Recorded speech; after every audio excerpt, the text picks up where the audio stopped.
안녕하세요. 비전 프로를 1년째 사용 중인 BT입니다. 1년 전 순대국밥 먹방 비전 프로를 기억하시나요? 그게 벌써 1년이 지났습니다. 비전 프로가 발매된 지 1년이 지났다는 이야기죠. 그래서 오늘은 비전 프로 발매 1년을 맞아 출시 초기부터 지금껏 사용한 롱텀 리뷰를 해보려고 합니다. 참고로 오늘 리뷰는 저 혼자만의 생각을 말한다기보다 이거를 써보신 분들의 이야기를 좀 생생하게 담아내기 노력했는데요. 사실 다들 비전 프로 하면은 다들 보이는 반응 중에 하나가 야 500만원짜리 그거?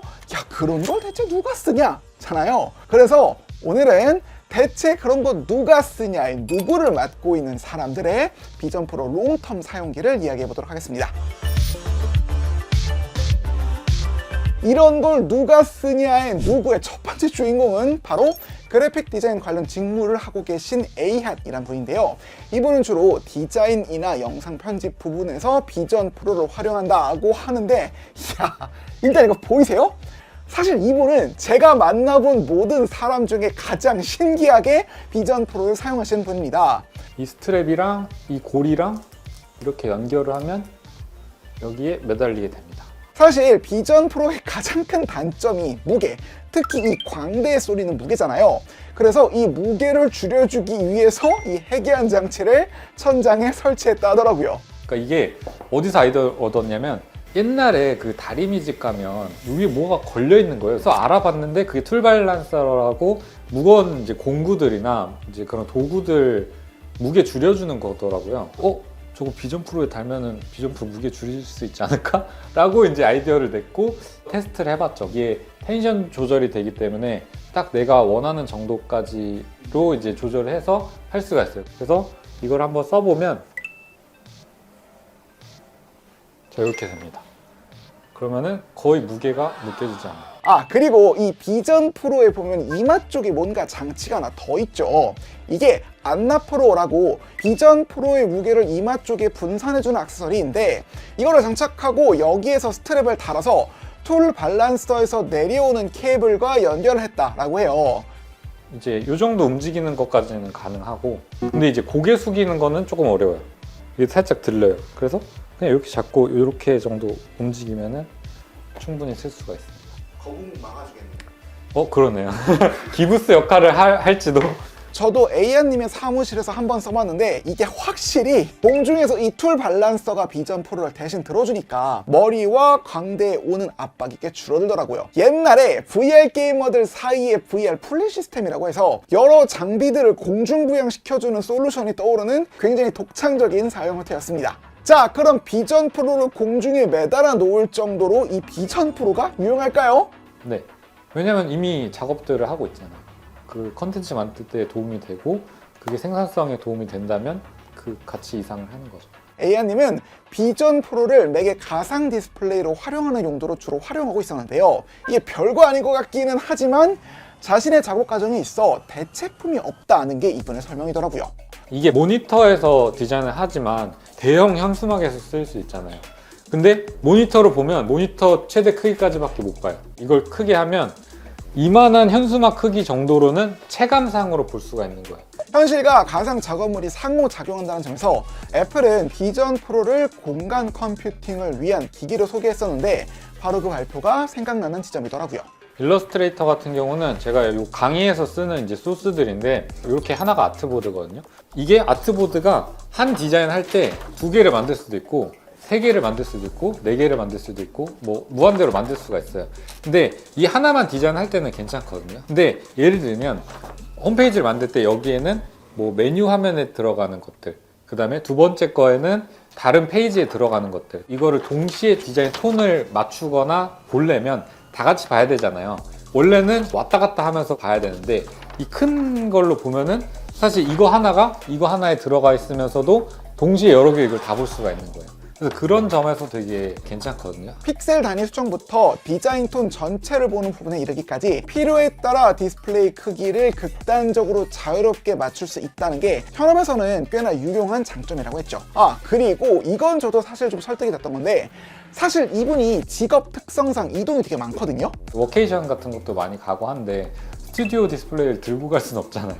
그렇다고 14인치 노트북으로 작업을 하기에는 더 작아지고 그 점 때문에 구매를 한 것도 큰 것 같아요. 생각해보면 이동을 할수록 휴대하고 다녀야 하는 모니터의 크기는 작아져야 하는데 비전 프로 같은 경우에는 그런 한계가 없기 때문에 이런 창작 작업에 있어 대체들을 찾기가 어려워 보였습니다. 물론 단점도 있습니다.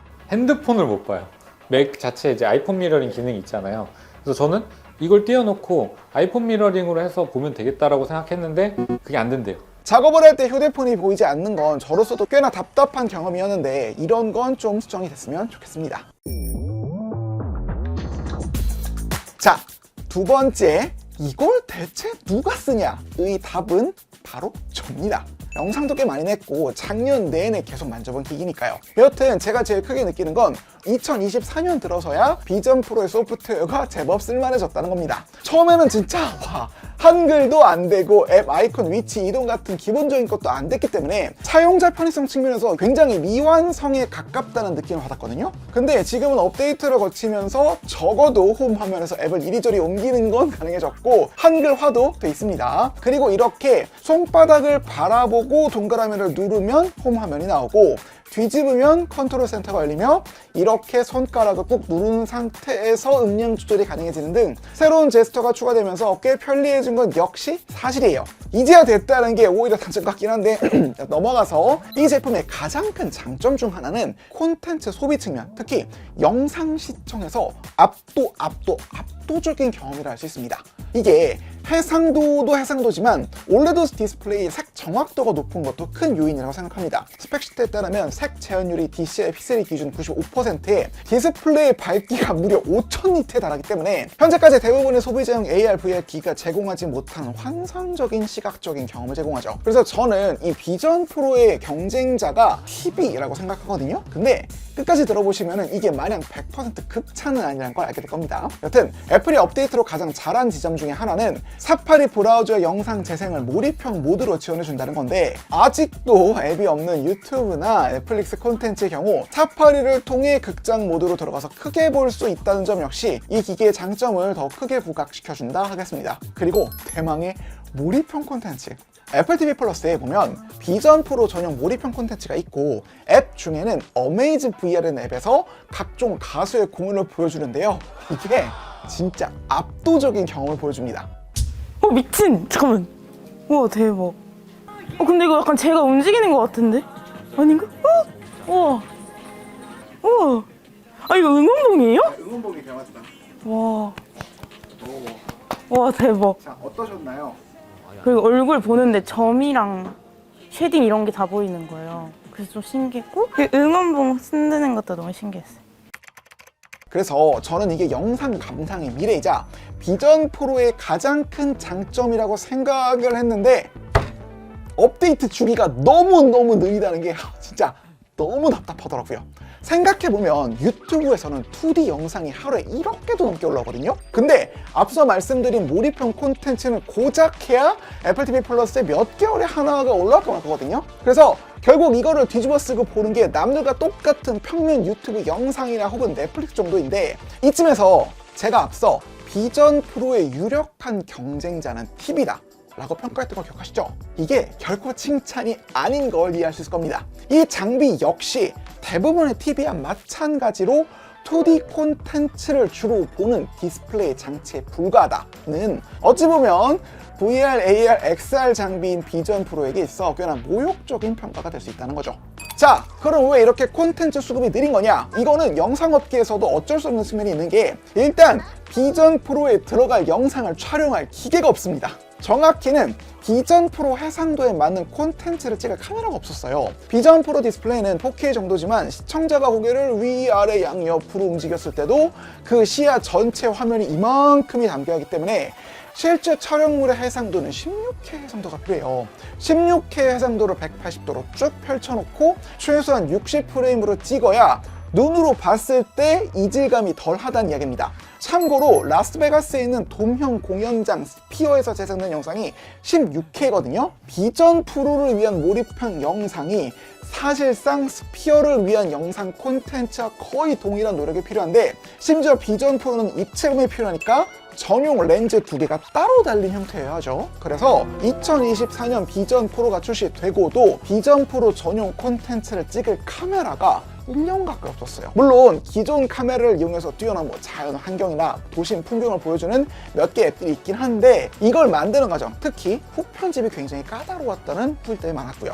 대부분 4K 영상을 여러 개를 이어붙여서 그거를 꼬매듯이 조립했다고 합니다. 또한 같은 의미에서 애플에서 자랑하는 공간 영상을 아이폰이나 비전 프로로 촬영해서 업로드할 수 있는 비미어 같은 동영상 업로드 플랫폼 앱 같은 경우에는 정작 비전 프로로 보니까 카메라 한 개 탓에 결과물 퀄리티가 높지 못해 사람들로부터 큰 반향을 얻지 못하는 악순환이 지속됐습니다. 그래도 올해는 좀 희망이 있는 게 유명 카메라 제조사 블랙매직에서 비전 프로 전용 카메라를 내놓았다는 겁니다. 가격이 4천만 원이라 대중화가 어렵긴 하겠지만 적어도 프로덕션을 하는 쪽에서는 시도를 해볼 만한 수단이 하나 생기긴 한 거겠죠. 비전 프로의 가장 큰 장점이 이 영상 콘텐츠 경험인 만큼 더 많은 몰입형 콘텐츠가 지금보다는 조금 더 많이 나오기를 바랍니다.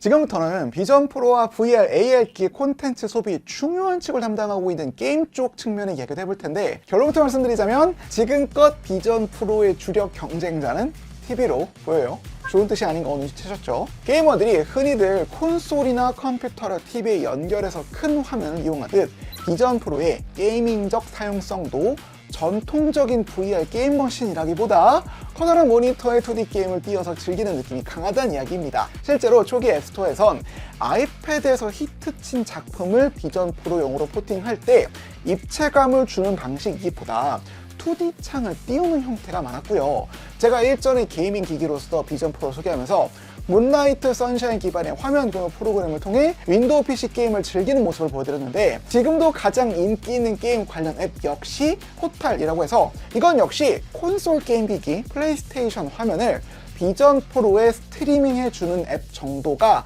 가장 인기 있는 앱인 것이 현실입니다. 심지어 애플은 비전 프로 사파리 앱을 통해 지포스 나우나 게임 패스처럼 클라우드 게임조차 지원을 아직도 안 하고 있기 때문에 이런 건 넥서스 플러스라고 해서 다른 앱이 필요할 정도죠. 아니 그럼 기존 VR 앱을 비전 프로에서 돌릴 수는 없냐고요? 현재 비전 프로에는 AR, VR이라는 툴이 있기는 한데 세팅 방법이 꽤나 복잡해서 일반적인 유저가 즐기기엔 난이도가 높은 데다 가장 큰 문제가 비전 프로의 양대 콘솔 컨트롤러는 모두 호환이 되지만 VR 전용 컨트롤러는 호환되는 게 거의 없기 때문에 AR, VR이고 뭐고 깔아도 정작 VR 게임을 메타 퀘스트처럼 이용하기 쉽지 않다는 겁니다. 현재 서리얼 터치라고 해서 비전 프로 전용 컨트롤러가 막 나오기는 했는데 이게 좀 작은 제작사다 보니까 호환성 문제가 있다는 보고가 이어지고 있죠. 게다가 조금 정치적인 문제도 있는데 앱스토어 수수료 관련 문제로 게임 엔진 언리얼 엔진의 개발사 에픽 게임즈와 애플의 사이가 좋지 않아서인지는 몰라도 비전 프로 앱을 개발할 때 언리얼 엔진을 사용할 수가 없거든요.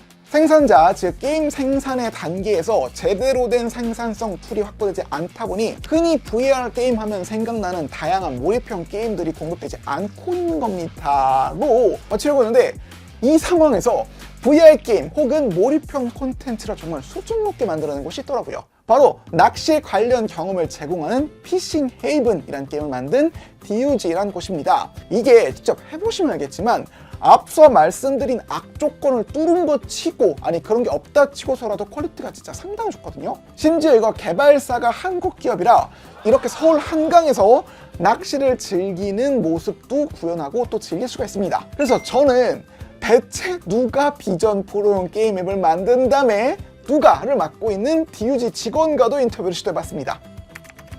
사실 이 게임의 가장 큰 특징은 컨트롤러 없이 맨손으로 플레이가 가능하다는 점인데요. 낚싯대를 던지고 릴을 감고 동작을 하는 여러 가지 측면에서 특히 물고기를 드는 동작까지도 상당히 정확하게 인식을 해서 꽤 높은 기술적인 수준을 보여줬습니다. 디바이스만 따지면 정확도는 굉장히 높아요. 저희도 데모할 때 이제 메타 같은 경우는 요게 뭐 트리거 버튼이고요, 뭐 이렇게 요게 그랩 버튼이고요 설명을 해야 되는 반면 비전 프로는 이제 끼고 하면은 바로 그냥 이렇게 던지시고, 그러니까 설명을 할 필요 없을 만큼 이제 굉장히 자연스러운 액티비티라서 제스처 베이스에 대한 부분이 물론 단점도 있지만 굉장히 큰 장점도 있는 것 같아요. 그러면서 이렇게 낚싯대 같은 거를 쥐고 하면 오히려 컨트롤러를 쥐는 것보다 더 재밌을 수 있을 것 같다는 말도 덧붙이셨죠. 그래서 제가 속는셈 치고 이렇게 낚싯대를 쥐고 피싱 헤이븐을 한번 해봤거든요. 야, 이게 진짜 대박이었습니다. 진짜 사물이잖아요. 그리고 그래픽은 굉장히 그럴듯한 몰입형 환경이잖아요. 그 환경에서 물고기가 씨름을 하니까 네, 진짜 훨씬 실감나는 공간처럼 느껴졌습니다. 다만 이렇게 실제 낚싯대보다는 여기 보면은 이 닌텐도용 게임 낚시콘이 있거든요. 그걸로 하면은 이렇게 태엽 감기는 소리랑 촉감까지 느껴지니까 오히려 약간 더 게임적인 경험이 강조되면서 몰입이 더 되긴 하더라고요. 천편일률적인 컨트롤러보다 더 극적인 현실감을 위해 더 다양한 입력 기기가 개발돼도 야 진짜 재밌겠다라는 생각이 들었습니다. 이게 꼭 모든 사람들이 이 컨트롤러를 쓰고 하는 세상이 아니라 그냥 손으로도 하다가 뭐 게임이나 어떤 조금 정밀한 컨트롤을 필요하면은 기기를 따로 쓰다가 약간 그런 형태로 발전이 되지 않을까 저희도 생각을 하고 있어서 장기적으로도 다양한 전략을 짜고 있습니다. 현재 비전 프로의 소니 PS VR 컨트롤러를 호환시키는 방향에 대해서도 애플 내부에서 고려 중이라는 뉴스가 뜨기는 하던데 기본적인 시선 추적 플러스 손동작 입력 방식을 유지한 채 다양한 입력 장치와 호환되는 방식으로 비전 프로용 게임 환경이 발전할 수 있겠구나 라는 생각이 들더라고요. 그리고 이것도 재밌었는데 VR 시장이 아직까지 작다는 현실이 역설적으로 개발자들이 다양한 시도를 할 수 있는 환경을 만들어준다고도 했습니다. 지금의 시대에 어떤 새로운 장치에서 새로운 경험을 만들어낸다는 게 굉장히 즐거운 경험인 게 어디에도 어떻게 하면은 좋습니다. 아니면 이 버튼을 쓰세요. 하는 내용이 없기 때문에 사실은 어떤 것도 할 수 있거든요. 이 DUG라는 회사는 리얼 VR 피싱이라는 게임을 메타 퀘스팅으로 내놓은 뒤 비슷한 방식이지만 작동 방식은 완전히 다른 비전 프로용 피싱 헤이븐을 만들면서 개발 능력이 크게 향상됐다 하더라고요. 그래서 최대한 비전 OS에 있는 기능들을 갖고 와서 녹이려고 했었거든요. 공간 음향 통해서 멀리 던졌을 때, 적이 던졌을 때, 퐁당했을 때. 그래서 저희가 소리에 되게 많이 집중을 해서 연구를 했는데요. 계속 디벨롭할 예정입니다. 이분들은 앞으로 애플과 메타가 이 VR 관련 시장을 양분할 것이라 생각하시던데 그런 상황에서 비전 프로용 게임 개발은 이게 돈이 되나? 를 고려할 필요가 없는 VR 게임 개발사로서 놓칠 수 없는 기회이자 선점 전략이라는 말도 덧붙였죠. 저는 지금 투자라고 생각해요. 사실 지금 피싱 앱을 낸다고 여기서 뭐 돈을 벌 거다 그 생각하고 있지 않아요. 저는 여기서 그냥 저희 미리 필요한 경험들을 쌓아 나가고 있는 그 스테이지다라고 생각하고 있습니다. 네. 재밌는 건 앞선 인터뷰인 에이아님도 그렇고 이 DUG 관계자도 그렇고 저도 그렇고 비전 프로로 써본 사람이라면 누구나 말하는 게 결국 이 시장이 엄청나게 커질 거란 점이었습니다. 명확합니다. 머리 딱 씌우고 벗기면 눈빛이 달라져요. 와우 팩터가 있거든요. 지금은 초창기라서 안 본 사람들도 많고 또 이 시장에 대한 가능성을 생각을 못하니까 아직은 퍼지지 않다고 했지만 서비스가 준비가 된다면 폭발할 것은 좀 너무 명확하다고 믿고요. 이쯤에서 저는 이 가트너 하이프 사이클이라는 함수를 좀 읽고 싶은데 이게 X축은 시간이고 Y축은 기대감, 특정 기술이나 제품에 대한 기대감을 뜻하는 것이거든요. 톡이 막 기대감에 부풀다가 현실의 벽에 부딪히며 환멸의 도가니로 나락을 가고 다시금 현실에 순응하며 산업이 성장하는 그래프를 보여준다는 게 이 그래프의 의미인데 현재 이 비전 프로는 아마 이 환멸의 저점에 있는 게 아닌가 싶습니다. 공개 직후 마치 유행처럼 모두들 비전 프로를 외치고 다녔지만 비싼 가격, 무거운 본체 무게, 거추장스러운 외장형 배터리, 부족한 앱 생태계 등 현실의 벽에 부딪혀 조롱받으며 환멸의 저점에서 허우적거리고 있는 듯 보이거든요. 그러나 하이프 사이클 이론상 환멸의 저점은 끝이 아니라 새로운 시작이기도 합니다. 이 단계를 통과하면 기술에 대한 보다 현실적인 이해와 함께 개선이 이루어져 계몽의 상승 곡선을 타기 시작하거든요. 애플 비전 프로 역시 지금 당장은 대중에게 호평을 듣고 있지만 이를 바탕으로 문제를 개선한다면 미래는 점차 평가가 나아질 가능성이 있지 않을까 생각해봅니다. 다만 비전 프로 장기 사용자로서 현재 가장 아쉬운 부분을 꼽자면은 AI 부분인데요. 일단 애플 인텔리전스가 현재 비전 프로엔 적용되지 않은 데다 서드파티 앱이 실시간 카메라 피드에 접근할 수 없도록 막혀 있어서 혼합 현실 환경에 맞는 AI 관련 기술 적용이 매우 까다롭게 돼 있습니다. 그래서 이게 왜 중요한지 말씀드리자면 이렇게 아이폰에서 챗GPT 앱을 켜고 카메라를 공유한 다음에 저기 이거 뭐야? 이건 공구 밸런서예요. 주로 작업장에서 공구의 무게를 줄여줘서 작업을 더 편하게 해주는 장치랍니다. 이렇게 GPT가 비전 AI를 통해 실시간으로 영상을 이해하고 답변을 주잖아요. 마찬가지로 메타의 레이벤은 카메라를 이용해 AI와 의사소통을 하고 있고, 삼성과 구글이 개발 중이라는 프로젝트 무한이라는 기기 역시 비슷한 비전 AI 기능을 내세우고 있거든요. 근데 그 중에서 가장 성능이 좋은 칩을 가지고 있으면서 나온 지 이미 1년도 넘은 비전 프로의 경우 정작 카메라 관련 기능이 좀 막혀있기 때문에 챗 GPT 앱 같은 거를 켜도 실시간 카메라 기능이 막혀있는 거를 확인할 수 있어요. 아마도 프라이버시 문제로 이 기능이 막혀있는 것 같기는 한데, 이건 어느 정도 애플에서 유연성을 발휘해야 하는 측면이 아닐까라는 생각이 듭니다. 누군가는 비전 프로를 보면서 현재의 쓸모를 생각하고, 누군가는 비전 프로를 쓰면서 기술의 미래를 봅니다. 그리고 그 사이 어딘가에서 500만 원에 달하는 이 기계의 가격표가 적합한지를 놓고 시장의 판단이 이루어지게 되는데요. 발매 1년이 지난 지금 이 기계를 다시 새롭게 만져보면 과거보다는 훨씬 소프트웨어가 업데이트돼 쓸모의 측면에서 더욱 올라갔다는 생각이 듭니다. 이제 500은 모르겠고 중고가 한 300 아래면 쓸만할 것 같지 않나요? 네, 딱 중고가가 지금 300이에요. 다만 인공지능처럼 미래의 기술적 트렌드가 비전 프로에 상대적으로 늦게 적용되는 모습은 기술 매니아이자 초기 이 제품을 샀던 소비자로서 살짝은 아쉽다는 생각이 듭니다. 여러분은 이 기기에 대해 어떻게 생각하시나요? 여러분의 생각을 댓글로 남겨주세요. 좋아요, 구독을 간절히 부탁드리며 영상 마칩니다. 끝! 네. 이게 중고 제품으로 사기에 괜찮나요? 라는 글이 요즘 따라 가끔 이렇게 게시판에 보이기는 하거든요.